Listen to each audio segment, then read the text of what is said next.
G'day everyone. Tuesday, the 2nd of December. G'day, Johnny. Woody, great to be here, mate.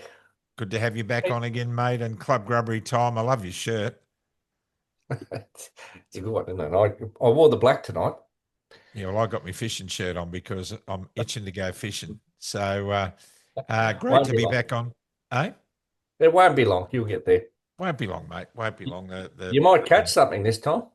Yeah, that's right. The flathead are on the run in the Clarence River. Anyhow, we digress. We digress. Um, Great to be back on. Look, we've been covering an awful lot of stuff for the Australian Vaccine Risk Network, because they're doing a great job. They're doing an absolute great job. And our guest tonight, we met Johnny at the 30th anniversary celebration on the Gold Coast, and we're talking about Adam Rowe from the Australian Vaccine Network. Great to see you on, Adam, and thanks for so much for joining us. You've got a lot of information to share tonight. Oh, look, thanks, Hoody and John. I appreciate you inviting me on the program. It's always good to keep the message alive in regards to vaccines and the harms being caused. Obviously, there's a lot's happened in the last 5 years, especially with the COVID vaccines and the disaster that's been and the impact that's had on too many people. But it's obviously, again, highlighted the fact that vaccines and vaccine manufacturers have a lot to answer for. They do indeed. And speaking of matters health, I'd like to advise everybody that I've been in touch with Ian Brighthope, Professor Ian Brighthope, one of our regulars. Johnny, this guy, Ian, has by and large treated his own heart attack with the help of Professor Chris Neal. And he is back on his feet, and he's ready to come back onto Club Grubbery, and he's also ready to do health chats next week. So we're scheduling another health chats program with him, and it's really good news. And he's so grateful to everyone for your prayers and concerns. So good news for Ian Brighthope, eh? Well, if only they would let doctors like him treat everyone else, we'd be in a far better place.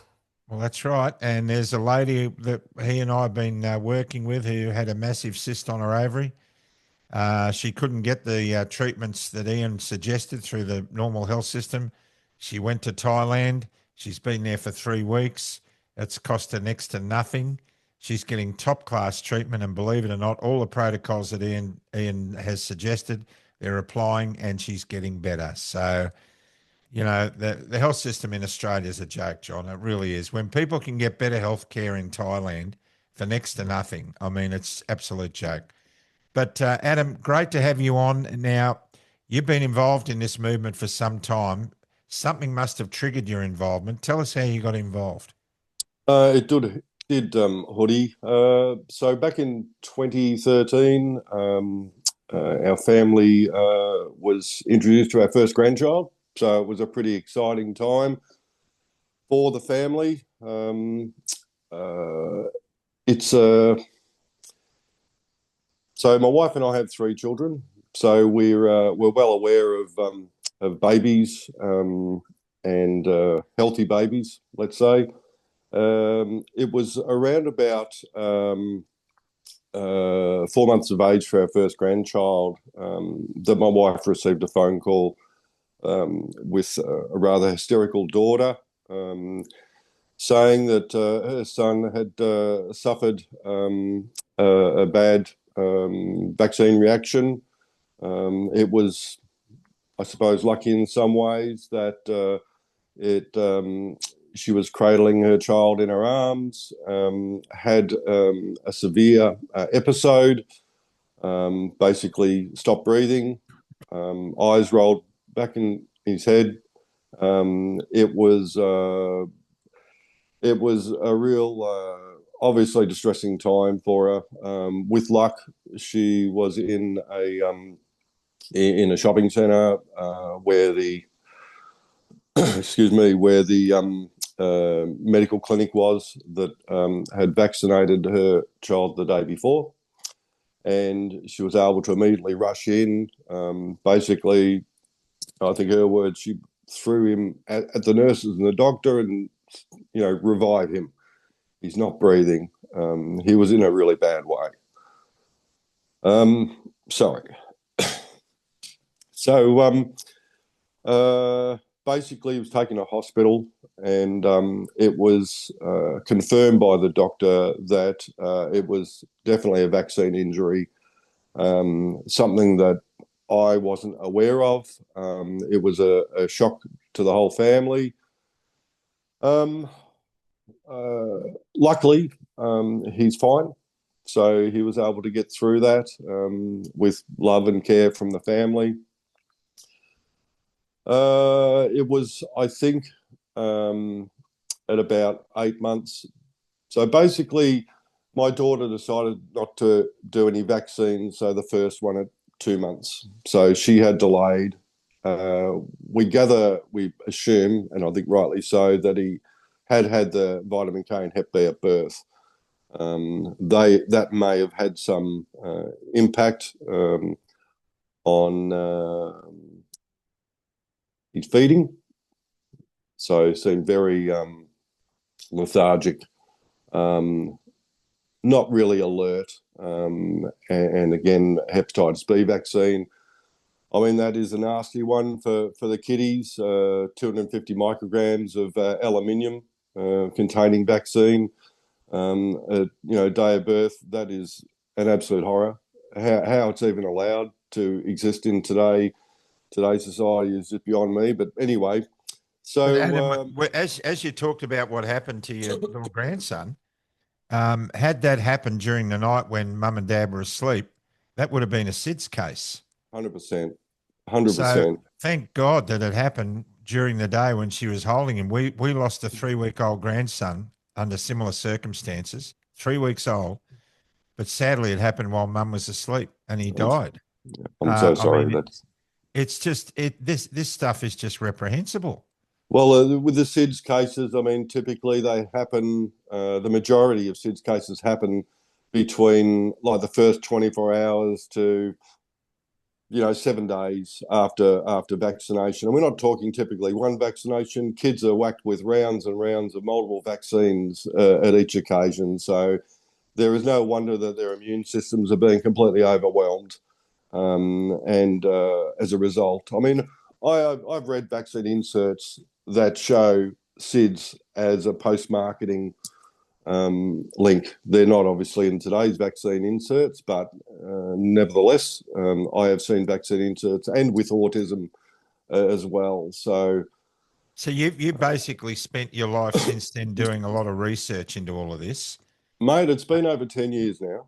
It's been 10 over years 10 of years. solid research. Now, you're sort of acknowledged by lots of people in your group as being all over this stuff. And we got that when you spoke at the 30th anniversary celebration. Tell us a bit about your research in relation to vitamin K and Hep B, where it affects newborns, because that's really how your journey started, isn't it? Yeah, I suppose so. I mean, I will go back just a bit, Hoodie. So it was about the doctor was pressuring my daughter to continue vaccinating and offered to do further vaccines in hospital in the event that he had another serious episode. Like, can you believe that? Anyway, Yes. So it was a short period of time after that that my daughter announced that she wouldn't be vaccinating any further for her son or for any other children. And for me, as a father, that was her decision, a decision that I supported 100%. But I did ask her the questions, well, what happens if he catches a vaccine-preventable disease?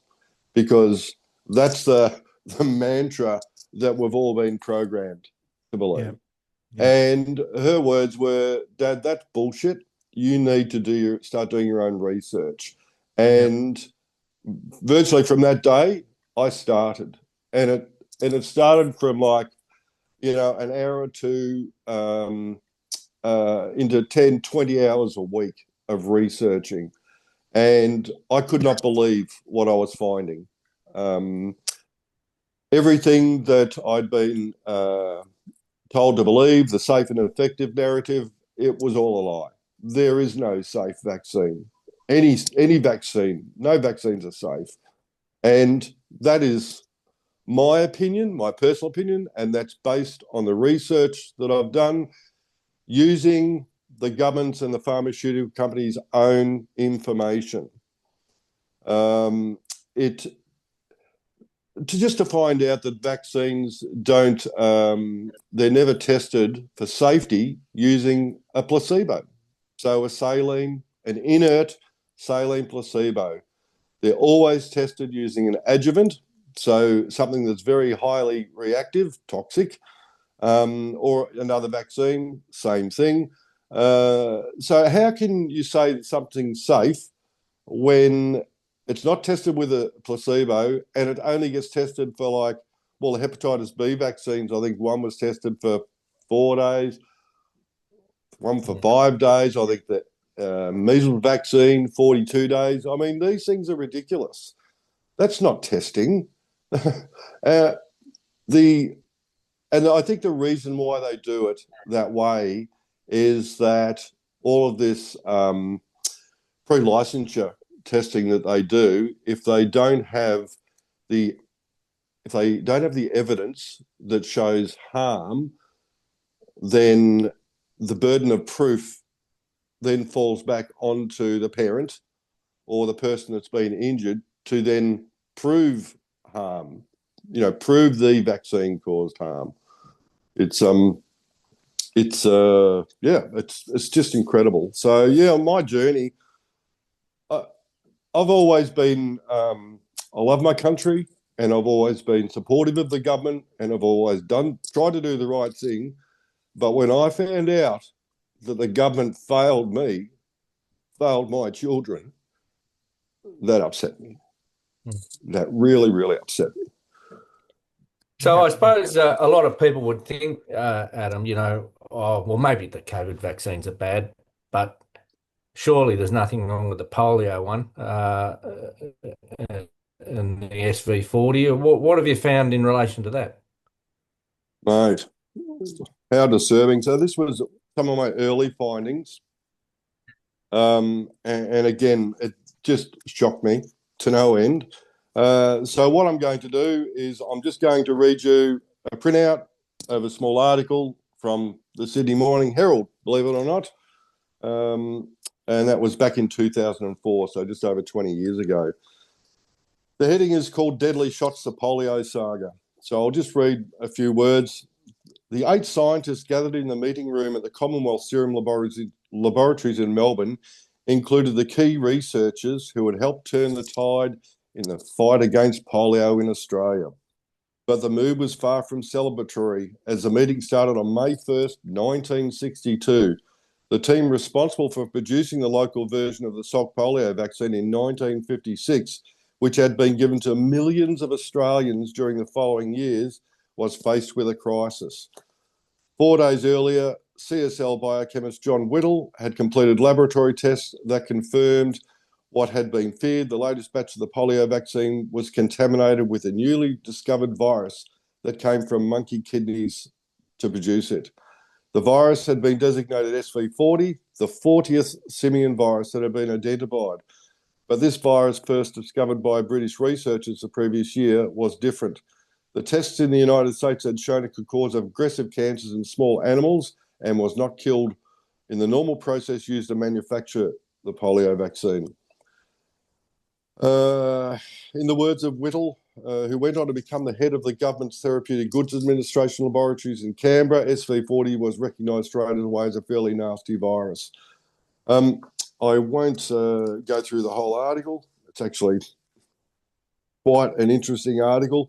But basically, the Commonwealth Serum Laboratories at the time had decided they couldn't kill this monkey virus from the vaccines without destroying the vaccine.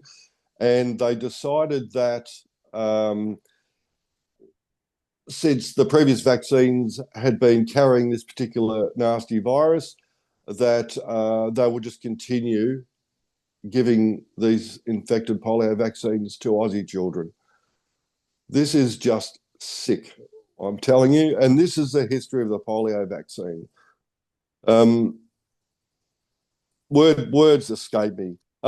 So the polio vaccine itself, so So we're talking about paralysis. So paralysis back in the 60s, 50s and 60s, it might have just been paralysis of a limb. It was rarely a full body paralysis. But as soon as a vaccine came out, so there was paralysis over 24 hours.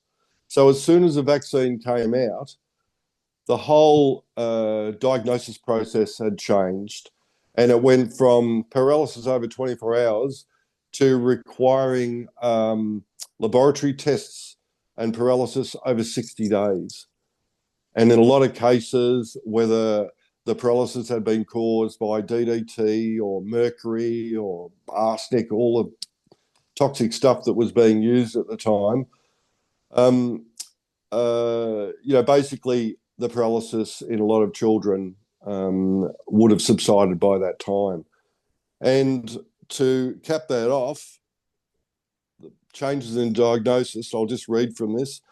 So delete the word polio and insert acute flaccid myelitis, transverse myelitis, Guillain-Barré, acute flaccid paralysis, hyperimmune response, idiopathic myelitis, and post-infectious paralysis. So these are all of the names that were given in the place of polio. I mean, to this day, the only polio that is shown in the world are countries that use the live polio virus, and it's vaccine-derived polio. And actually, a lot of those terms that you just referred to there, Adam, I mean, they've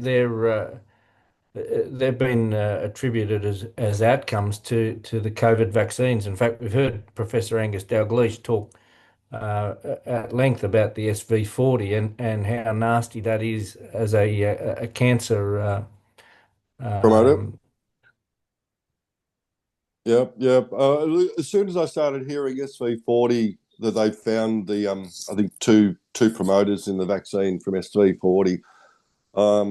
As soon as I heard that, I just instantly went back to the polio vaccines in Australia and how the government knew that these vaccines carried this SV40, and basically they just rolled them out. They just kept on vaccinating children with these deadly vaccines. I mean, what am I? I'm in my 60s now.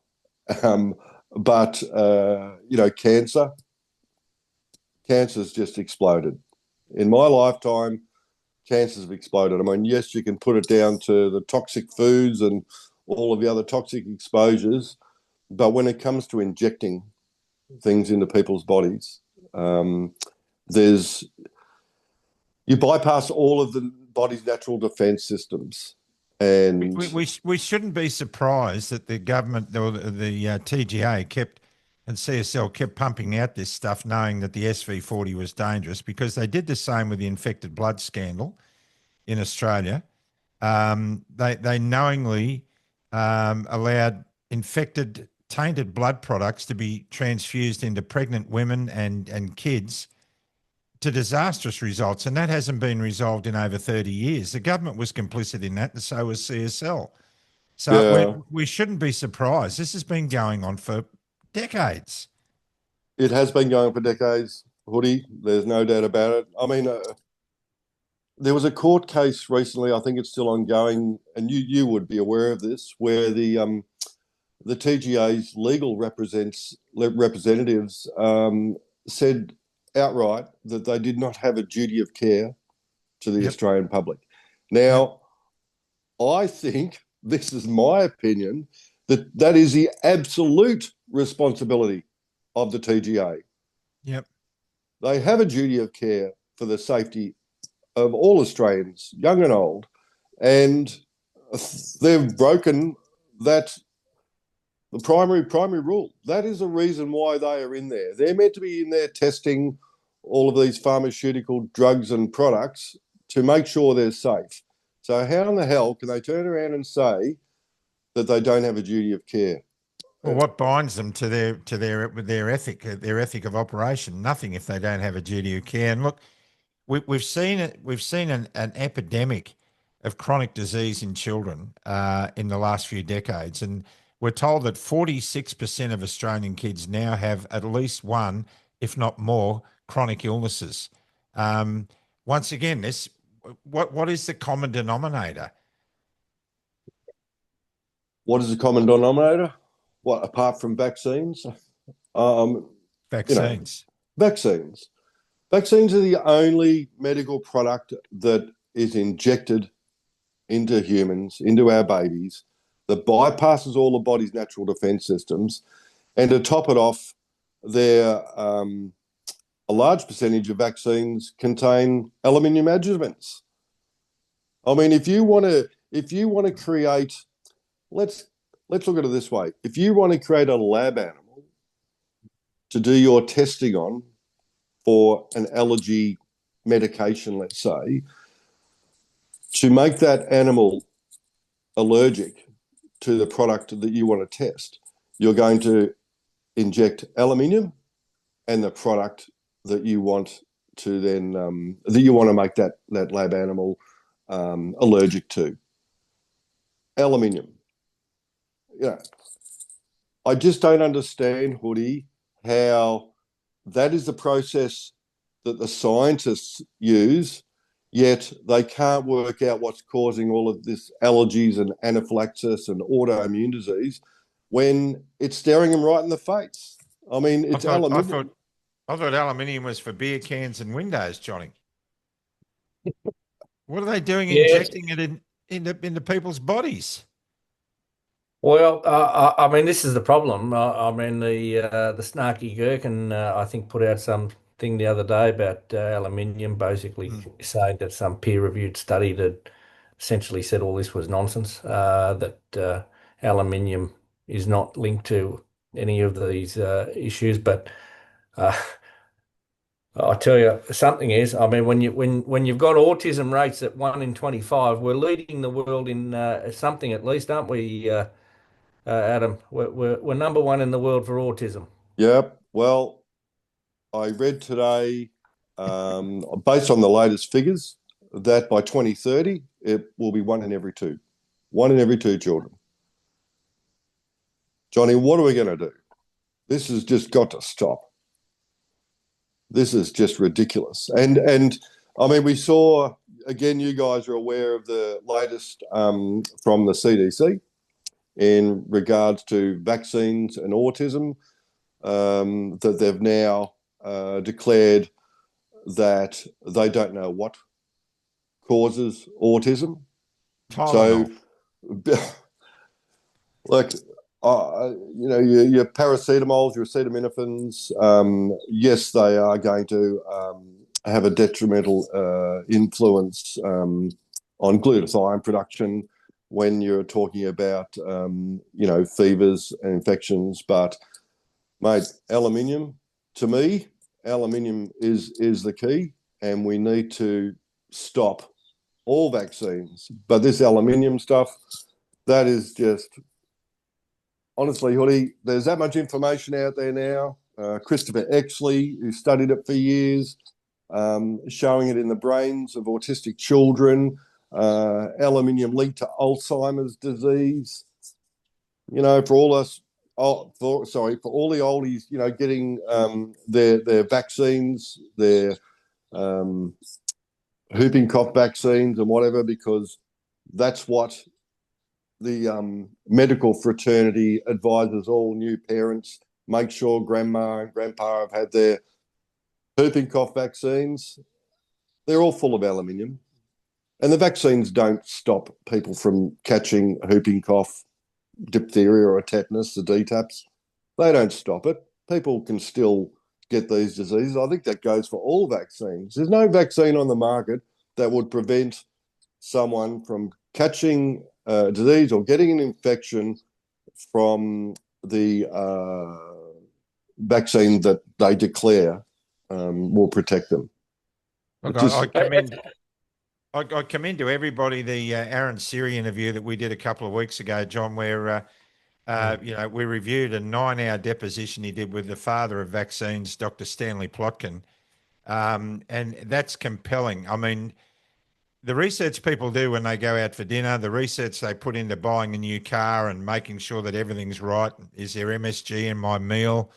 And yet we don't investigate what on earth is going into our kids' bodies with these vaccines. I strongly recommend you Google Dr. Stanley Plotkin deposition. It's 9 hours. It's time 9 hours well spent. You need to watch it. Everybody should. It should be compulsory. Sorry, John, I talked over you there. No, Hoodie. I was just going. I agree with you wholeheartedly.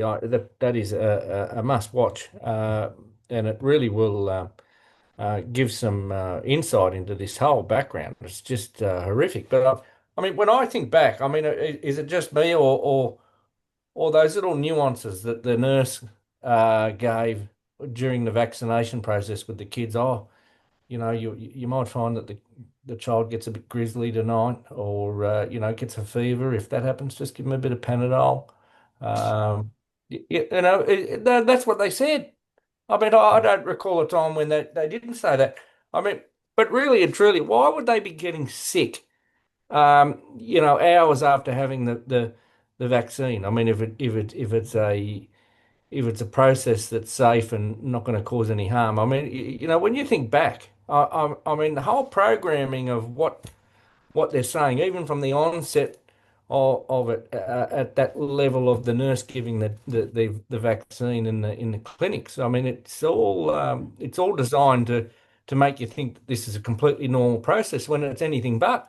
Yeah, I think, John, if I can interrupt, I mean, one of the things that all doctors should be doing is providing the patients, let's call them patients, the vaccination information insert from the manufacturer. All right. It actually says on the vaccine insert that you need to provide the information, the risk benefit to each person prior to them being injected. So I'll go over some post-marketing experience. So this is the hepatitis B vaccine in Injurix B vaccine. All right, so I'll go to 6.2, post-marketing experience. The following adverse reactions have been identified during post-approval use of Injurix B. Because these reactions are ported voluntarily from a population of uncertain size, it is not always possible to reliably estimate the frequency or establish a causal relationship to the vaccine. Well, that was a nice little piece they put in there. So infections and infestation. So these are the disorders, let's call them, that have been reported post-marketing for this hepatitis B vaccine. So herpes zoster, meningitis, thrombocytopenia, allergic reaction, anaphylactoid reaction, anaphylaxis, and apparent hypersensitivity syndrome, serum sickness-like, of delayed onset is reported days and weeks after vaccination, including arthralgia, arthritis, usually transient. Usually, I feel so much safer. Fever, dermatologic reactions such as I'm not even going to try that one. Where are we? Nervous system disorders. Here we go. Encephalitis, encephalopathy. All right. Brain swelling. All right. You want to know where your ADD, ADHD, autism is all coming from? We're talking about encephalopathy, swelling of the brain. I'll continue. Migraine, multiple sclerosis, neuritis, neuropathy, including hyperesthesia, paresthesia, Guillain-Barré syndrome, Bell's palsy, because that's a nice one, optic neuritis, paralysis, paresis, seizures, synope, transverse myelitis. Do I keep on going? It's just a long list of post-marketing items from the vaccine. These vaccines are known to be harmful. Now, this has all been aided and abetted by one particular person comes to mind, and that's Australia's bureaucrat for everything, Jane Halton. Now, she must be on squillions of bucks, this bird. She was the architect of the no jab, no pay, no play policy. I think that was under Abbott, wasn't it? Was it under Abbott? Under Abbott. Yeah, it would have been So that under was Abbott. Scott Because Scott Morrison. Scott Morrison. Yep. Scott Yeah. Morrison, yeah. So, Yeah. how detrimental has that been? I mean, obviously, people are being coerced into this thing. There's a lot of regret now. There's a lot of vaccination regret. What are your thoughts on the no jab, no play? Well, obviously, it's affected my family, my children. It shouldn't be allowed. It is coercive, and vaccines should never be given under coercion. It's written in black and white, Hoodie, and that is absolute coercion. Not mandatory, but coercion. I mean, families these days needing 2 incomes to try and survive this crazy world. We quite often get calls for help on the AVN inquiries line from parents wanting to know how to get around it, hoping that there's an exemption that they can get. Under these current laws, there is no protection for them. Basically, you would be best off staying at home and caring for your child rather than having to pay the $120, $150 a day for daycare because you're not entitled to government rebates. I mean, it is just criminal. Can I quickly just go over some Australian allergies and anaphylaxis statistics, 2025? Yeah, sure. Mm-hmm. So the prevalence, I just found this today, and I think it has quite a lot of relevance in what we're talking about. So the prevalence, 8.2 million Australians, or 30%, have an allergic disease. That's up 19.6% since 2007. The financial costs, an estimated $18.9 billion in financial costs and $44 billion in non-financial wellbeing costs annually. Childhood food allergies. Approximately 1 in 10 Australian babies develop a food allergy. 1 in 10. Anaphylaxis hospitalisations. More than 2,400 people are hospitalised with anaphylaxis each year. Anaphylaxis deaths. 20 Australians died from anaphylaxis in a recent year. Allergic rhinitis affects 4.6 million Australians, 19.3% of the population. Now, for some people, these numbers, these are just numbers. But I want to remind people that there is a human cost to what's taking place. The child that may be affected, the family that has to try and support that child,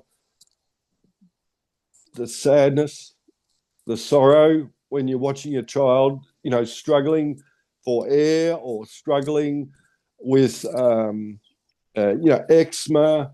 It is just, sorry, I shouldn't get sidetracked. Let's go on to autism. The economic cost burden of autism in Australia is estimated to be between 8.1 billion and 11.2 billion annually, with the cost per person varying widely, sometimes cited up to $9.2 million per person over a lifetime. I mean, Hoodie, these figures... Yeah, I'll give you an example of how that can impact in another way too, Adam. I mean, people probably don't realise this, but with the amount of young people now that are and older people actually that are on ADHD medication like Adderall or Ritalin. Yeah. These drugs contain amphetamines, and so they flagged. So any one of these kids or that's working on a job site and is undergoing random oral drug screening comes up as a positive, and they have to be taken off the line and undergo a secondary screening, urine test to labs, everything shuts down. And these poor kids are made to look like there's something wrong with them. I mean, the whole Yeah, thing's a disgrace. yeah. I mean, They're made to look like they're druggies on a drug site, on a work site. It's horrible. And I so mean, you could imagine the employer, their productivity is busted for the day because they've got half a dozen excavator drivers gone off to the drug lab. Oh, it's yeah. I just mean, one example. I think another thing I read recently that there's actually been a shortage of these Adderall and Ritalin and other drugs because of, well, what do they say, raw materials. But to be honest, Johnny, I think it's just global demand. I think there's that many children and adults now on these mind-altering drugs that they just can't make the shit quick enough. It's, I think back not all that long ago with Trump and Bobby Kennedy, love Bobby Kennedy, make America healthy again. Where are our politicians? They should be screaming at the hilltops that our children are so bloody sick, requiring drugs for life, and the impact it has on their lives, their future, and their families. I mean, it's a horror story, Johnny. It's horror. It makes you. Why isn't the government, Hoodie, looking at a Department of Wellness? I mean, why isn't someone like Ian Brighthope dragged out of retirement? Because I know he'd do it, and say to him, "Look, we're giving you a blank check. You can right the wrongs here of what we've been failing to do for the last 50 years." And let's have a crack at seeing whether we can get some good outcomes. I mean, there is nobody in government talking about anything positive. It's all just reactive stuff on the TGA saying, "Oh, look, even tonight on the news, Ozempic." So the morons at the TGA have put out some alerts saying that Ozempic may cause suicidal ideation and the rest of it. But the World Health Organization, they obviously haven't got the message through to the TGA early enough because the WHO today said, "Oh, Ozempic's safe, nothing to see here. Now, Keep look, going." you know, your initial part of the question, John, why don't they set up a wellness department? Ian Brighthope has been pushing with a group of medicos in the same ilk for this for decades. Now, he was advising Tony Abbott, who was when he was health minister, and he had many discussions. If we set up a Department of Wellness, we can reduce the health budget. There's the problem. There's too many people greasing their palms through health in this country, which isn't health, it's disease management. And a wellness department would cut the health budget in this country to smithereens. They're not interested. Why? Because big pharma don't want it. That's why. And integrative medicine is something that Ian Brighthope, look, Ian, we've had hours and hours of conversation, Ian Brighthope and myself, about this. His World of Wellness group, the work that he's doing with all of that, he's got the runs on the board. I have seen people cured from major debilitating disease in the short time I've known Ian because he's been helping people that have come to us for help. I've seen them cured. Now, make Australia healthy again. I go back to when milk was wholesome, Johnny. You and I, probably maybe before you, because you're about 30 or 40 years younger than me, even though you don't look it. The people, I remember going to school in the late 50s, early 60s, drinking half a pint of milk every morning. We had to go through it. That milk was in crates in the shade. Sometimes in the hot summer it used to be a bit warm, but there was cream about that thick on top. That was when we had real milk, and kids were healthy. Kids didn't have ADHD and all these other things and autism back then. It was, you'd never heard of it. If a kid behaved badly, was a little mongrel, and he got sorted out behind the weather shed. Life was so simple then. There were kids with polio. I'll give you this. Every school had about 3 or 4 kids that had polio, their legs in irons or something. There were kids with chicken wings, from thalidomide. They were the norm. But a lot of the polio kids got better. I had rheumatic fever when I was about 12. That's meant to be a debilitating disease, but I got better. We all had the measles. We all had chicken pox. We all had mumps. We got over it. We just got over it. But now, chronic disease amongst our kids, how are we ever going to front a military on a front line with everybody suffering from autism? We are in a real mess. Look, to give you an example, it's slightly off target. I had a fuel delivery today. I get fuel delivered to the farm. And the delivery driver, he goes to Brisbane every day to fill up his tanker, and he goes down to northern New South Wales. He had to wait 4 hours to get a fuel delivery yesterday. He said Brisbane gets down to 2 days' supply of fuel. And if a tanker doesn't turn up, they're in deep doo-doo. They're really, really concerned. The refineries and the fuel delivery mobs are really concerned that Australia's running out of fuel. He also, this guy also runs a cadet unit in a major regional Queensland centre, an Army cadet unit. He said, nobody's interested anymore. I said to him, what's going to happen if we have to mount a defence in this country for an invasion? He said, no one will show up. They've all got autism. They've all got ADHD. They've all got all these debilitating chronic diseases. The effects of this stuff, Adam, goes way far beyond what anyone considers when they look at the vaccine injuries that are happening to children. This affects every single one of us. Yeah, 100%, Hoodie. We could sit here all night and talk about the allergies and anaphylaxis and the out of control figures. All I would ask any young family before they have children is to do some research yourself. Don't take my word for it. Don't take anyone's word for it. Do your research. You need your child's future, your child's life depends on people doing their research before they're injected. Now, there is so much information out there, especially now. Obviously, we've got the AVN website, avn.org.au. We've got a lot of information on there, but across the planet. I mean, you're talking about Del Bigtree with Highwire, Informed Consent Action Network, Children's Health Defence. Children's Health Defence. I mean, there is a fantastic video, and in fact, we did a little tour some years ago now. I think we screened about 3 or 4 screenings of Gardasil, the Science Day presentation.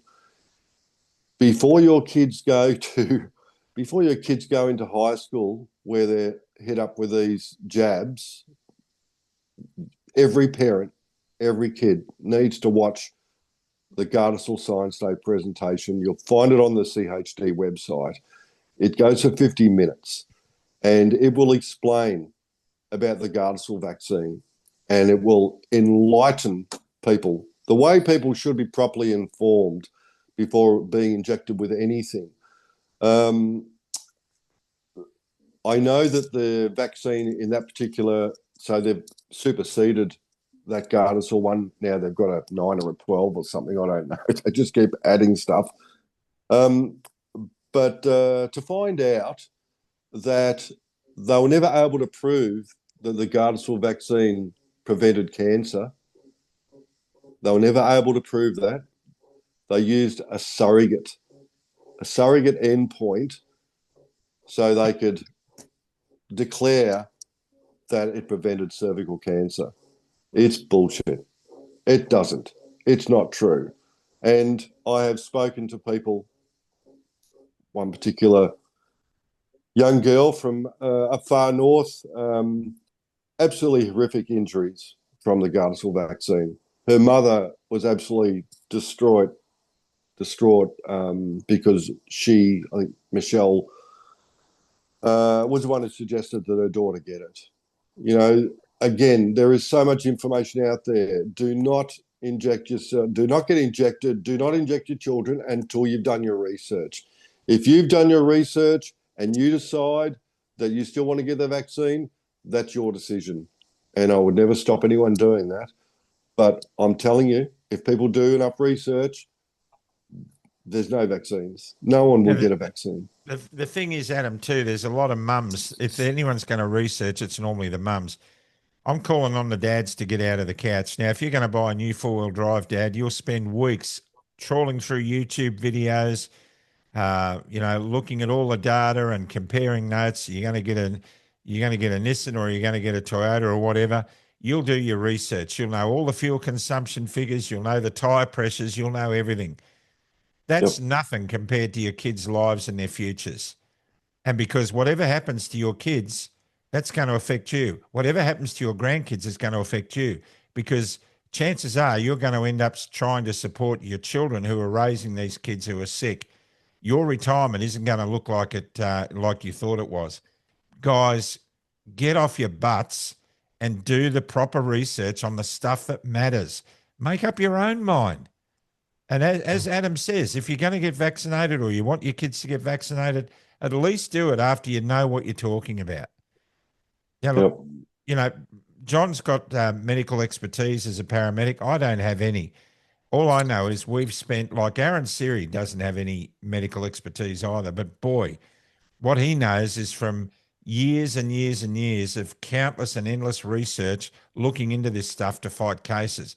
He knows because he's cross-examining the people who are making this garbage, and he's winning. We cannot afford as a nation, as a community, as a family, as individuals, not to do this research. It makes sense. So, Johnny, it's just so frustrating. We have been talking about this. We're coming up 5 years talking about this stuff. And we're not going to stop talking about it. And people are telling us, oh, look, it's all over now, boys. Let's just get on with it. No, it's not over till we sort this mess out. Well, it's not over. I mean, here we go again. They're back onto the digital ID nonsense. And let's look at that. I mean, at the end of the day, I believe that'll be used for another extreme lockdown of people at some point. Who knows what's going to come? But once they've got that digital ID nonsense locked in the bag, we're in real trouble then, aren't we, Adam? We're in real trouble. Basically, do not consent. Do not consent. Without privacy, we don't have freedom. It's just as simple as that. The government's out of control. That's just putting it lightly. But we saw what happened, in the COVID BS 5 years ago. No jab, no job, no travel. Couldn't go to your pub. You couldn't go to a concert. You couldn't do anything. I mean, if people think that it's all over and it's done with and it's finished, they've got rocks in the head, because they're not going to stop. That was just the beginning. That was just the beginning. I mean, we saw Topher's Battleground Melbourne and how the government treated Victorians back in the day. It looked like some communist country, what they were doing to the people, and shooting rubber bullets at them. And I mean, yeah, anyway, again, do not consent.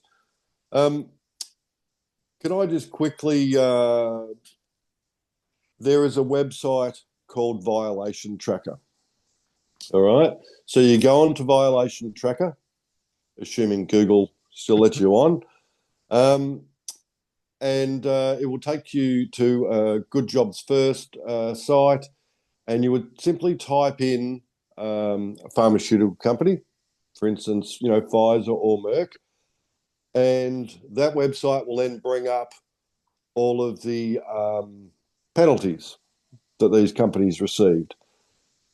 These pharmaceutical companies are the ones that produce your so-called safe and effective vaccines.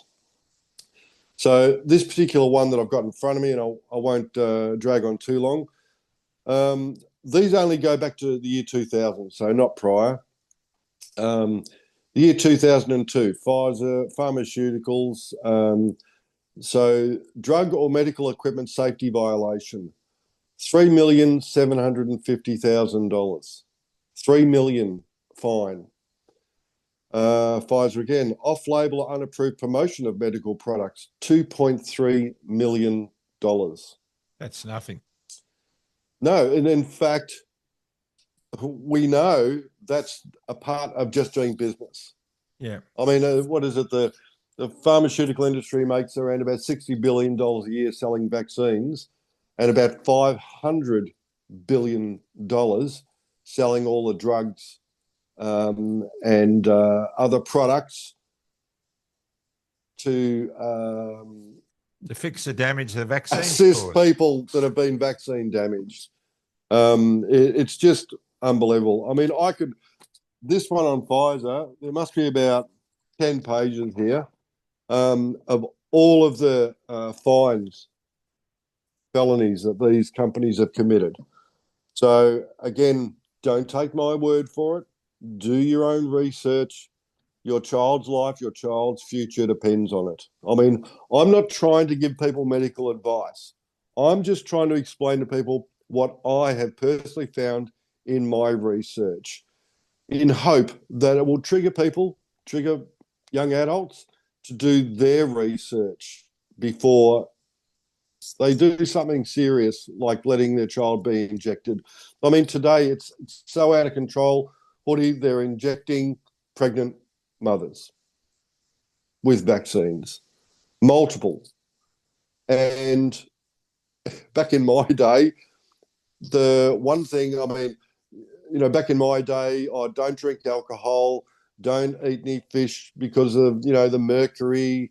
Mums were meant to be kept well and hopefully they didn't get any illness. Now, their immune systems are being lit up, again, injected with aluminium and all sorts of crap.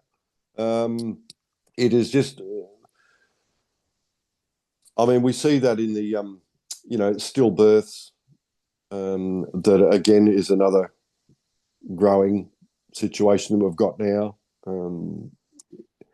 Buddy, it's just out of control. I mean, there is so much information out there now. There is absolutely no excuse for people not to do their own research. I mean, getting back to the hepatitis B vaccine. So did you know that they actually grow, what do they use? They use baker's yeast or brewer's yeast. So yeast is a fungus. And that is the base that they attach the hepatitis B antigen to in the hepatitis B vaccine that they're injecting into your day-olds and into everyone that's still breathing. So this baker's brewer's yeast with an aluminium adjuvant, what could possibly go wrong? I mean, this yeast is a fungus, full stop. And they admit in the vaccine insert that there's approximately 5% of the yeast still potentially in the vaccine. Buddy, it's just, honestly, people they just need to read. Do your research, people. It is just that important. Otherwise, potentially, your child or you will become another of these crippling statistics that we're reading out before. And I don't want that for any family, any child. And you can call us nut jobs, cookers, conspiracy theorists. You do whatever you like, but I don't care. We don't care. We're over that. We're past worrying about it. I was like you 5 years ago. I thought, people get vaccinated. So what? I was happy for my kids to get vaccinated, for my grandkids to get vaccinated. It wasn't until COVID forced me down a tube that I started doing my research, and that scared the crap out of me. And I mean, the silly thing is that all of the anti-vaxxers, and there's a lot of them now, used to be supportive of vaccines. Yeah. And it was an injury. Typically, it was an injury that forced them, after the fact, to start doing their research.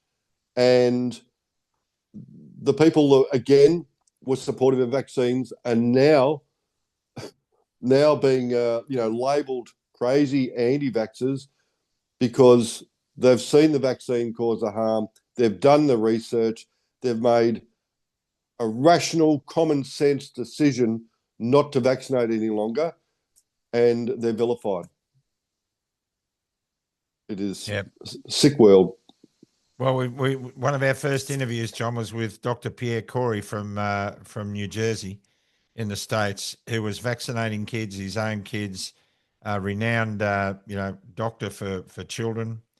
And he said he will never vaccinate another person as long as he lives as a result of his findings. Now, make up your own minds, everybody. We've got to bring this one to a close, but let me just close with a prayer, if that's okay with you guys. Thank you. Lord Father in heaven, we need all the help we can get. So help us, Lord, to stop fighting amongst ourselves and arguing about who's right, and help us just to ask the questions that are important. The big question for me to everybody out there is, if you thought someone was tampering with your DNA or your immune system, would you like to know about it? And if you say no, what on earth is wrong with you? You need to know if this is happening. There's enough evidence to prove that it is. So, Father God, help us all to open our minds and hearts. Help us to listen to other sides of the debate, yes, but help us to make sure that we don't let this thing slide as just another thing that we're going to get over, because enough is enough. And we ask this in Jesus' name. Amen. Amen. Amen. Johnny, you've often been heard to say, you just couldn't make this stuff up. You couldn't make this stuff up. Adam Rowe, it's been great to have you on, mate. We'll have you back on again. Thank you for doing all the work that you're doing. We pray that your family will overcome all these issues and that they'll grow strong and straight because of what you're doing, as other people will. God bless the Australian Vaccination Risk Network. I mean, the AVN, they're just brilliant. And they're not getting hammered as much as they used to because people are waking up. It's a great country, Australia. If you love it, fight for it. And what you did yesterday got you to today. Stay out of the trees, and we'll see you next time on Club Grubbery. Bye for now. Goodbye.